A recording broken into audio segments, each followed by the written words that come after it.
Cinderella was now 75 years old, after a fulfilling life with the now passed away prince. She sat happily in her rocking chair, watching the world go by from her front porch, with a cat named Alan for companionship. One sunny afternoon, out of nowhere the fairy godmother appeared. "Cinderella," said the fairy godmother, "what are you doing here after all these years?" Cinderella replied, "Fairy godmother, what are you doing here?"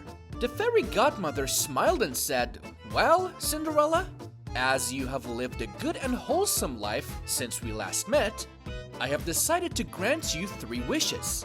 Is there anything for which your heart still wants?" Cinderella was overjoyed, and after some thoughtful consideration, she quietly uttered her first wish. "I wish I was wealthy beyond comprehension." So instantly, her rocking chair turned into solid gold. Cinderella was stunned, but Alan, her old cat, jumped off her lap quivering with fear. "Oh, thank you, fairy godmother," Cinderella exclaimed. The fairy godmother replied, "It's the least I can do. What does your heart desire for your second wish?" So Cinderella looked down at her frail body and said, "I wish I were young and full of beauty and youth again." At once, her wish became reality.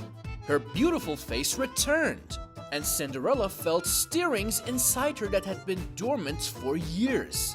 Then the fairy godmother spoke again. "You have one more wish. What will you have?"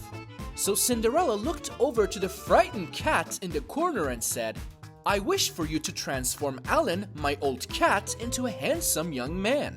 So magically, Alan suddenly underwent a transformation. When it was complete, he turned into a very handsome man. The fairy godmother smiled and said, "Congratulations, Cinderella, enjoy your new life." And with a blazing shock of bright blue electricity, she was gone. For a few moments, Alan and Cinderella gazed into each other's eyes. Cinderella sat breathless because Alan became the most handsome boy she had ever seen.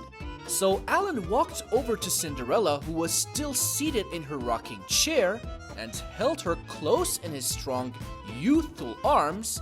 He leaned in close to her ear, whispering softly, his warm breath blowing through her golden hair, and said, "I bet you regret having me nurtured now, don't you?"